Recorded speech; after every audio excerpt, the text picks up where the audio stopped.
Avec ces informations. Changement complètement de sujet. Vous savez que quand on parle, semble-t-il que notre corps parle davantage que nos mots.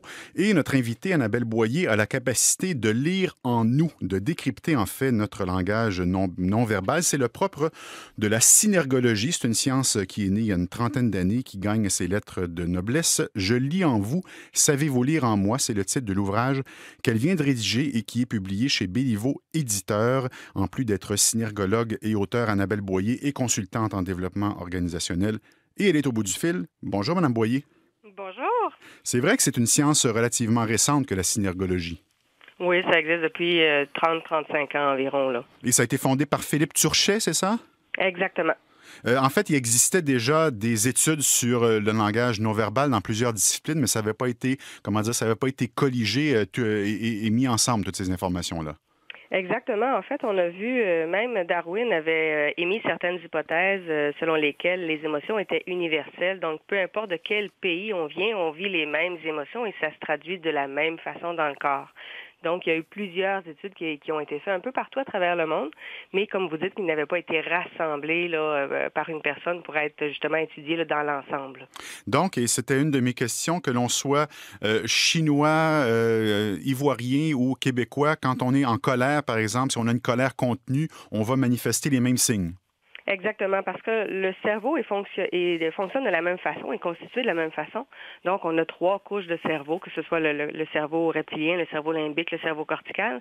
Donc, quand on vit une émotion pure, cette émotion-là, évidemment, va générer des réactions physiologiques qui peut être, par exemple, une augmentation de la température corporelle, une augmentation du rythme cardiaque, une augmentation de la vitesse de respiration, une augmentation de la sudation, des choses comme ça.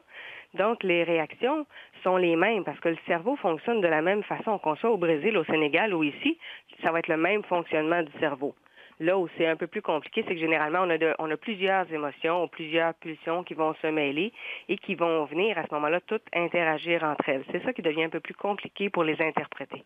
Mais donc, si vous êtes face à quelqu'un et que la personne, je sais pas moi, lève un sourcil ou se gratte le bras gauche, pour vous, ça veut dire quelque chose et vous êtes capable de le décrypter, en fait. Tout à fait. Évidemment, le même signe peut vouloir dire plusieurs choses. Donc, évidemment, quand on fait l'analyse en synergologie, on va dire que si on a, par exemple, 1 à 3, 4 items, on a à ce moment-là une hypothèse qui risque d'être assez faible parce qu'on a peu d'informations. Si on a jusqu'à 7 items, on va avoir une hypothèse qui va être modérée. Si on a 8 items et plus, on va avoir une hypothèse qui va être riche. Mais évidemment, un synergologue, généralement, va plutôt analyser 20-25 items simultanément. Simultanément? Donc, ça donne une bonne analyse, là. Simultanément. Vous êtes capable de noter 25 manifestations en regardant quelqu'un qui s'exprime, qui parle, par exemple, ou qui ne parle pas même. Parce que quand on fait l'analyse, on fait toujours en partie, là, quand on commence, là, on va commencer par l'ensemble, ce qu'on appelle la statue. Donc, la personne que j'ai en avant de moi, là, est-ce que c'est quelqu'un qui est plutôt avachi ou qui, au contraire, est très, très crispé? Est-ce que c'est quelqu'un qui gesticule beaucoup? Est-ce que c'est quelqu'un dont les mains vont être assez visibles? Comment est la démarche? Comment est la posture en général? Donc, déjà là, je vais avoir une bonne idée de est-ce qu'on a quelqu'un qui, par exemple, a les épaules surélevées? Est-ce que c'est quelqu'un dont les épaules vont être fluides? Est-ce que la tête est penchée d'un côté ou de l'autre? Est-ce qu'on a quelqu'un qui a les jambes croisées, les bras croisés? Donc, je vais déjà avoir un certain nombre d'éléments. Puis ensuite, je vais regarder ce qu'on appelle l'attitude intérieure. Donc, est-ce que c'est quelqu'un qui est dans une émotion positive ou négative, tournée vers l'autre, exprimée, ou au contraire, qui essaie de la garder pour lui-même? Et ensuite, je vais regarder les micro-mouvements, donc les démangeaisons, les micro-fixations, les mouvements lents qui vont être faits, les dilatations de pupilles, le relèvement des sourcils, le mouvement des lèvres, le mouvement de la bouche.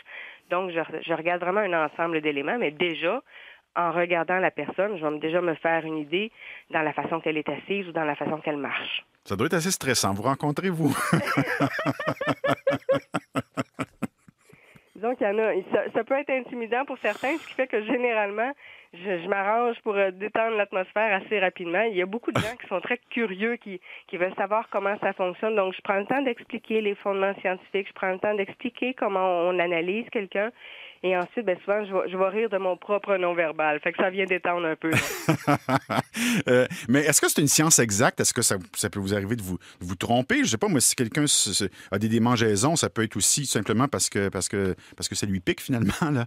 Bien, en fait, souvent, ce qu'on va regarder, c'est justement s'il y a une démangeaison. Est-ce que c'est parce qu'il y a une piqûre? Est-ce que c'est parce qu'il y a de l'urticaire? Est-ce qu'il y a parce que donc on va regarder. Si c'est parce qu'il y a une piqûre, le reste du non-verbal sera pas cohérent avec la démangeaison. Par contre, si avec la démangeaison, je vais avoir une bouche qui se referme avec les lèvres qui rentrent un peu à l'intérieur, si j'ai un axe de tête qui vient changer, si j'ai un œil qui devient soudainement dissymétrique, si j'ai une modification de la position sur la chaise, là, je vais savoir qu'il y a un inconfort, qu'il y a quelque chose qui va pas. C'est sûr que quand on fait l'analyse, la personne peut réagir à ce que je suis en train de lui dire, donc au message que je suis en train de livrer, mais elle peut réagir à ma personne comme telle. Puis elle peut réagir aussi à un souvenir qui vient de remonter. Puis elle peut réagir aussi au fait qu'elle a vu une autre personne qui est, par exemple, mal à l'aise, puis elle réagit en mime, donc elle répète le comportement.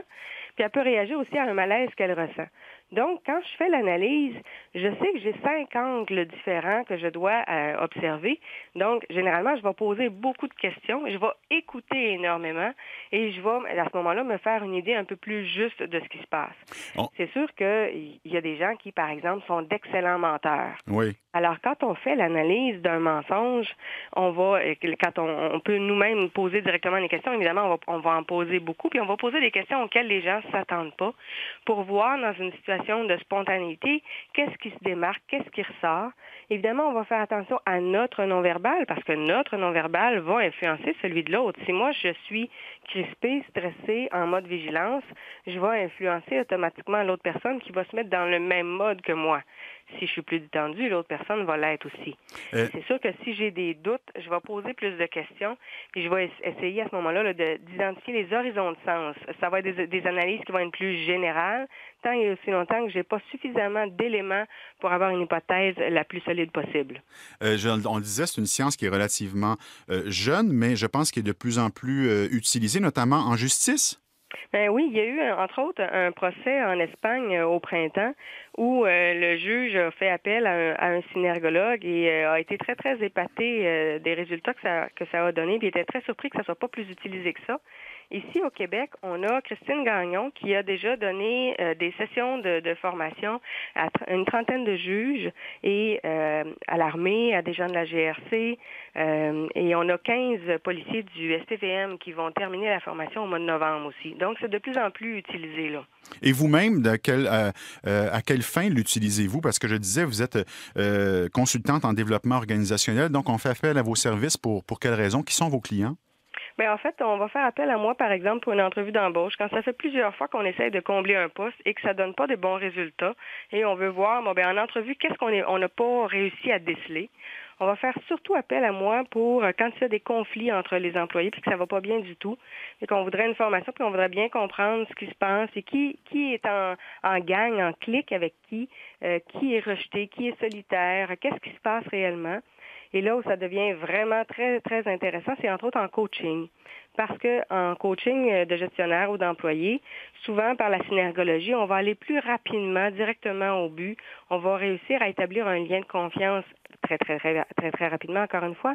Mais généralement, la conversation va se faire beaucoup plus rapidement. Donc, si avant, ça pouvait me prendre 10 séances de coaching pour réussir à faire le tour, bien aujourd'hui, ça va m'en prendre 4 parce que très vite, je vais déceler les points un peu plus sensibles dont la personne préférerait ne pas parler, les erreurs qu'elle essaye de camoufler, les enrobages qu'elle met un peu plus, alors qu'en coaching, c'est juste ça, justement de ça dont il faut parler avec le plus d'authenticité possible. Donc, il y a toutes sortes de situations là, en gestion où ça peut être très utile, la synergologie. Dans votre vie personnelle, est-ce que vous êtes toujours synergologue avec votre conjoint, avec vos enfants, là? Est-ce que vous êtes toujours en train d'analyser leur langage non verbal? Non, en fait, puis c'est la même chose pour l'ensemble des synergologues. Si on était toujours en mode synergologie, je pense qu'à un moment donné, on aurait mal à la tête, là. Mais c'est sûr que, généralement, quand je suis avec des amis, je regarde pas vraiment le non-verbal parce que la communication va bien. C'est authentique, c'est honnête. Donc, le non-verbal est cohérent avec le verbal. Donc, il n'attire pas mon attention parce qu'il est cohérent. Là où ça va revenir, c'est que si, par exemple, je discute avec une amie et que tout d'un coup, il y a un geste qui ne fit pas du tout avec le reste, là, c'est sûr que ça va me surprendre et c'est certain que là, mes lunettes synergologiques vont se remettre. Là, je vais me mettre à regarder, à observer un peu plus. Est-ce que j'ai devant moi quelqu'un qui, par exemple, va pas bien puis attend que les autres s'en aillent pour pouvoir m'en parler? Est-ce qu'il y a quelque chose qui s'est passé qui l'a dérangé puis elle ne sait pas comment le dire? Donc, là, à ce moment-là, je vais regarder un peu plus. Puis, dépendamment de ce que j'ai comme non-verbal devant moi, si je vois quelqu'un qui n'a pas envie de parler, ben je vais respecter ça aussi, ça, c'est sûr. Mais si votre mari vous ment ou vos enfants vous mentent, ça ne doit pas passer, ça. Non, ça, c'est sûr que ça passe pas. Puis généralement, quand c'est avec les enfants, par exemple, puis que je vois bien là, que l'affirmation n'est pas tout à fait exacte, je vais juste soutenir le regard un peu, puis je vais juste suggérer de revoir la version. Je vais aller prendre une gorgée d'eau, puis quand je vais revenir, ça serait le fun que la vraie version revienne. Là. Fait que c'est jamais bien long. Est-ce que c'est vrai que le nez allonge quand on ment?